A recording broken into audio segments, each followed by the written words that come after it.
there's Robert Saleh back in the Bay as the team's DC. Shedeur Sanders. This is probably the most talked about subject last couple days here on NFL Network. Yeah, really across the league right now. Yeah. People talking about a 5th-round pick, where he fell, what was going to happen. Slide. Yeah. That it. Let me get down there. Gerald, he looked good in this game. He did. Yeah, he played well, took with it. A whole lot of that. This guy had 50 career starts at Colorado, or excuse me, between Colorado and Jackson State. He's got a lot of playing experience. Remember? Yeah, he knows. He knows not to end up doing this right here, where you're just giving up a bunch of yards, being chased. You see Dylan Gabriel just sort of watching on. Remember, he's banged up right now. That sort of opened the door. Him and Kenny Pickett dealing with some injuries. Flacco didn't play, but that's why we saw Shedeur Sanders get. That's team out. You do it. You love to see that for him, man. He's, got finished strong. Yeah. That's a good play right there now. All right, more from Shedeur. All right, Set your Shedeur. feet, Set your let feet. it go. Yeah. That's a narrow window. It's a tough throw. You see guys roll out in their pro days and, make these throws, but there's not defenders there. And windows. He put it right in the window. Perfect spiral. Yeah, all right. A lot of 12 jerseys. Yeah, a lot of Shedeur fans there. Yeah. More from Sanders. This is pretty good right here. Again, just getting the ball to his back here. Ooh, Flory, the undrafted rookie out of Kent State with the one-handed grab. Yeah.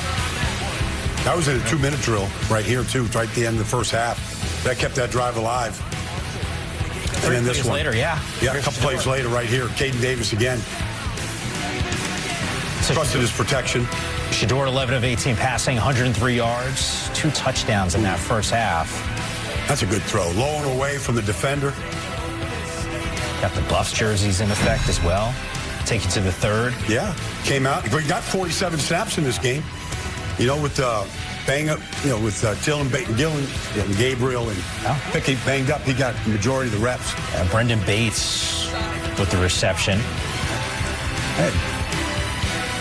Once again, he's making the most of the opportunity. That's exactly what we saw. That's what I think Brian wanted to see as he was live tweeting during this game. Yeah. And he can 3 scoring drives? 3 scoring drives? That's big tough. All right, you guys have discussed this when it comes to the preseason. You don't want to make too much of it, but at the end of the day, this is a positive step. What do you want to see in week 2 from Shedeur Sanders? Consistency. Just whatever you did week 1, just build on that. Sure. He said he gave himself a C+, I think it was. There's a lot of things he didn't do that he wanted to do well. I think one of those things would be him retreating and losing those yards. And, that's a mistake that he knows he can't make. But just some of the throws he missed, putting more touch on them. But just be consistent. Do what you did. Don't try and go out there and do anything that's over the top. My dad always told me, don't go out there and try and make plays. Do the things it takes to make plays. And if you can do that consistently, then I think he can build on what he just did. What I would say, Gerald, is continue to do what he just did. Like, he led this team to scoring drives. Yep. The team is going to respond to you. And they responded against Carolina. Can they do that against the Eagles in Philadelphia this weekend? And so whatever amount of reps, opportunities he gets, keep driving the team. Keep the team moving, especially finishing it in the end zone. Ball, do you expect to see a heavy dose of Dylan Gabriel in that game? Just based I off would of think this? so. I would think they want to give him a shot. I mean, he was the 3rd-round pick, and he was the number 2 in practice when I was there last week. And so I would say that he's going to get that opportunity. Yeah, I mean, you talked about it. You want to see sort of some fairness in this competition. And Shedeur got a whole lot of reps in week number 1. You got to imagine if Dylan Gabriel is healthy enough to be out there, he's sort of licking his chops to get an opportunity. Very cool to see Joe Burrow in a game this early in the preseason. Might help alleviate some slow starts for the Bengals. This dude's just unbelievable. Having him definitely helps. I mean, you can't toe tap drag any better than that. But Joe was sharp, man, really sharp.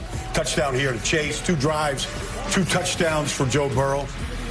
It was just target practice for him. You see some of the plays there from Jamar Chase signing that 4-year, $161 million contract extension back in March. I mean, you're just running away from dudes. You said it. It doesn't even He's not look even like running full fast. speed, man. Jim Irsay being honored. Remember, he passed away in May. Very cool to see the patches on the uniforms as this Colts team. Yeah. He's celebrating a couple quarterbacks there. Yeah. Richardson, Daniel Jones in that quarterback competition. And Richardson going down, taking a big hit, and actually banged up on the play. Dislocated that pinky finger on the throwing hand. Oh, yeah, you can see Baldy, you know. Well, yes. I mean, look, it's got protection. He's got to know that end is going to be free if the linebacker comes like he did, and he looked unaware about it. Tyler Warren, here we go. Yeah. He's going to be a target. He's going to be a matchup problem. 14th overall. He had 3 catches in this game for 40 yards. And Keaton. No, this is Keaton Mitchell now. He is a blur. You know, Baldy, I was with Mark Ross down in Baltimore watching this Ravens team for inside training camp. We both walked out of there going, might be the best team in the NFL. Oh, yeah. That's a loaded roster. It is. They got a squad. Preseason week 2 action. We got everyone covered. We showed the Mahomes highlight. We'll see how many reps. Maybe he throws 2 passes, and Joe maybe has 2 touchdowns in that game on Friday night against the Seahawks. Browns and Eagles will be must-see television. In fact, I'm here for the pregame show. Presumably in week number 1. Is it Russ or is it Jackson Dart? Russ didn't do anything to alleviate concerns that he shouldn't be the week 1 starter, right? I mean, moved the team, made some throws, one series for him. But 6 of 7 passing, 28 yards. But Baldy, this dude was. This is what they wanted to see. Yeah. 25th overall pick, traded back into the first round to go and get him, and that's a dime. Oh, it's beautiful. I mean, Dart played 4 series, 12 of 19 passing, ran for 24 yards, led to 3 scoring drives. Couldn't have asked for a much better performance than that. And then there's this guy, Jameis Winston. Yeah. Except feet throw. There we go. Winston played 3 series. Starting to wonder. A lot of quarterbacks who could play. Maybe some trade bait there. Russell Wilson, Jackson Dart. Here's the comparison between the two. There's some really exciting things that Jackson Dart brings to the table. So I ask you guys, look, it looks like Russ will probably start week number 1. Maybe. I'm assuming that's what happens here. At what point do we see Jackson Dart? I think it should be later rather than sooner. Yeah. But if I have to put a number on it, I will say around week 8, because at that point they will have played all of their division opponents, and in week 8 they have Philly again. So you know where you sit in the division at that point. You know what you have in Russell Wilson, and now you have to make a decision. Are we going to continue to roll with Russell Wilson, or are we going to see our first round pick? So if I have to put a number on it, I say around week 8, week 9, because week 8 they will play Philly, and by that point they will have already played all the division opponents. I mean, I understand the question. I don't really want to answer because a lot of factors can play into this. It could be an injury to Russell. Yeah.